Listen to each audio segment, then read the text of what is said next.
दिन गायब क्या हो गए? तुम तो खुद को बादशाह समझने लगे, लेकिन अब बताने का समय आ गया है कि असली बादशाह कौन है। S blogger 19। তো হ্যালো বন্ধুরা, তোমরা সবাই কেমন আছো? আশা করছি তোমরা সবাই ভালো আছো। তো বন্ধুরা, টাইটেল এবং থাম্বনেল দেখে বুঝে গেছো কিসে ভিডিও চলছে। হ্যাঁ বন্ধুরা, তো এটা কিন্তু অবশ্যই কিন্তু ইউটিউবে যাবে, ও যাই করুক যা করুক, ঠিক আছে। তো একটা কথা বলে দিই, আর আমার এই চ্যানেলে কিন্তু ভিডিও আসবে না, কারণ কোনো কারণবশত চ্যানেলটাকে বন্ধ করতে হচ্ছে। কারণ কেউ যদি নিতে চাও অতি অবশ্যই কিন্তু যোগাযোগ করতে হবে। হ্যাঁ, বাধ্য, কথায় বাধ্য, কান দিও না, ঠিক আছে। তো এই একটা ভিডিও আসবে, এই একটা ভিডিও দিলাম তোমাদের, আর হয়তো একটা দুটো ভিডিও আসবে, আর নয়তো আর আসবে না, টোটালি ভিডিও আসবে না। এলে 4 মাস 5 মাস পর হয়তো এলে আসতে পারে, ঠিক আছে।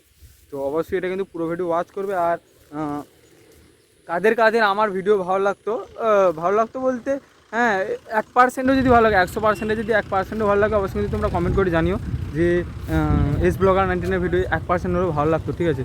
তো সেটা অবশ্যই কমেন্ট করে জানাবে। আর ভিডিওকে আর বেশি লং করবো না, অবশ্যই ভিডিওটা রয়েছে 5-10 মিনিটে এরকম ভাগ করে দেবো, ঠিক আছে। অবশ্যই পুরোটা দেখবে। একটা হচ্ছে ইCABINETএর সেট আপ, আর একটা হচ্ছে ইCABINETএর সেট আপ। দুটোর মধ্যে কেমন কি রেজাল্ট তোমরা কিন্তু অবশ্যই হেডফোন লাগিয়ে কিন্তু তোমরা শুনবে। তো চলো একদম সরাসরি সেট আপগুলোকে দেখে দিচ্ছি। আর ভিডিও যদি ভালো লাগে অবশ্যই লাইক কমেন্ট শেয়ার সাবস্ক্রাইব করে দেবে, ঠিক আছে। আর সবাইকে কী বলে, সবাই ভালো থাকবে, সুস্থ থাকবে, কারণ আমার চ্যানেলে আর ভিডিও আসবে না, ঠিক আছে, তোমাদের বলেই দিলাম। তো চলো।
ডিজে রাম রিমিক্স কাজ করছে।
ডিজে রাম রিমিক্স কাজ করছে।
किया हुआ है बने तो से बैग का